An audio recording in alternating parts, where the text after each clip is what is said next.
इतिहास में कुछ तारीखें होती हैं जो सिर्फ तारीखें नहीं होती, वो एक देश की कहानी बन जाती हैं। 30 जनवरी 1948 बस एक ऐसी ही तारीख है। आज हम उसी शाम की बात करेंगे जब सिर्फ 3 गोलियों ने भारत के इतिहास का रुख हमेशा हमेशा के लिए मोड़ दिया।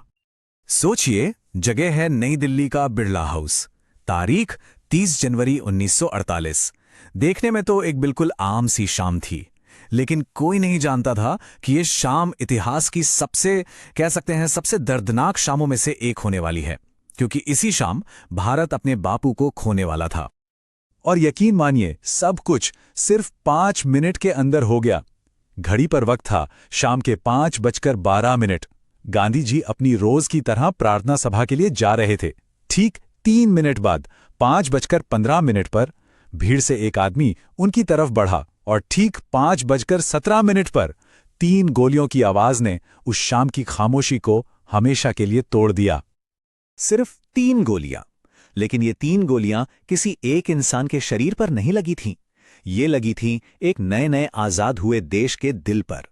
और इन 3 गोलियों ने उस आवाज को हमेशा के लिए खामोश कर दिया जिसे पूरा देश और दुनिया राष्ट्रपिता के नाम से जानती थी। तो चलिए अब जरा गहराई में उतरते हैं, समझते हैं कि उस शाम आखिर हुआ क्या था।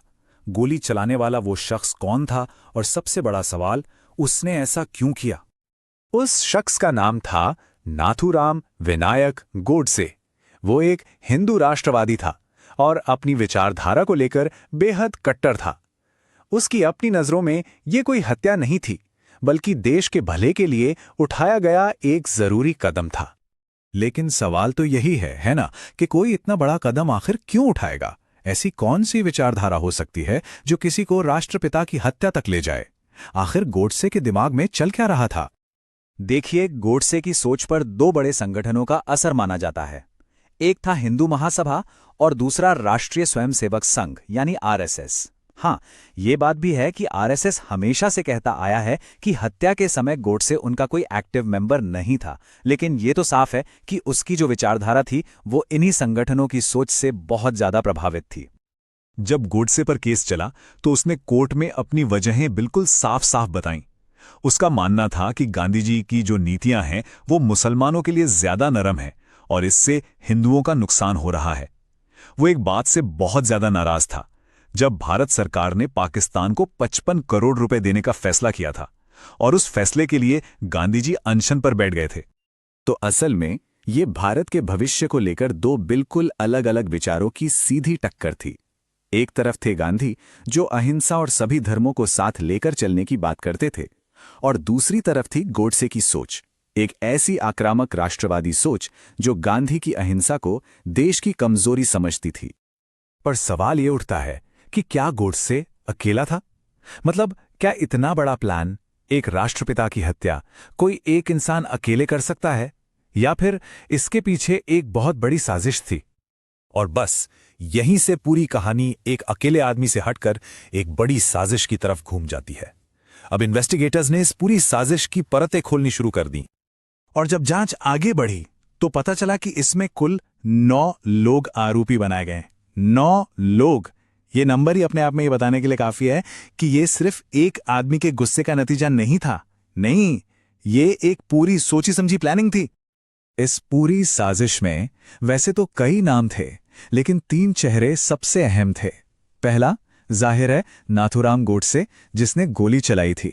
दूसरा, नारायण आप्टे, जिसे इस साजिश का दिमाग यानी मास्टरमाइंड माना गया। और फिर आता है तीसरा और शायद सबसे विवादित नाम, वीडी सावरकर।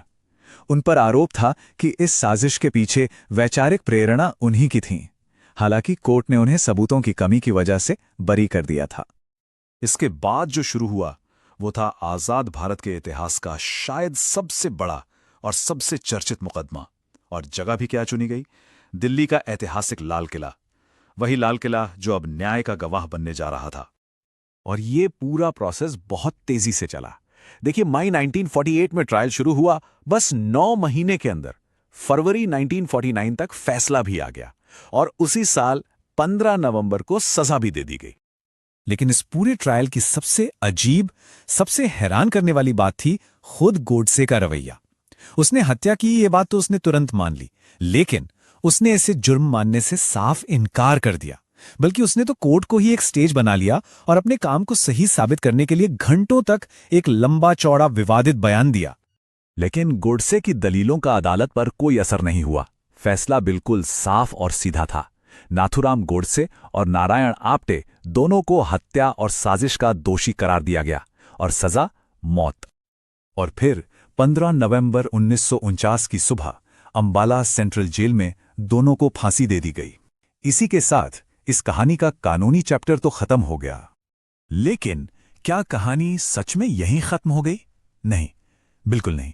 सच तो यह है कि इस हत्या का जो असर हुआ, जो इसकी विरासत बनी, उसकी कहानी तो असल में अब शुरू हुई थी। एक ऐसी विरासत जो आज भी हमारे बीच जिंदा है। गांधी की मौत की खबर फैलते ही पूरे देश में, बल्कि पूरी दुनिया में एक शॉक की लहर दौड़ गई। सरकार ने भी फौरन एक्शन लिया।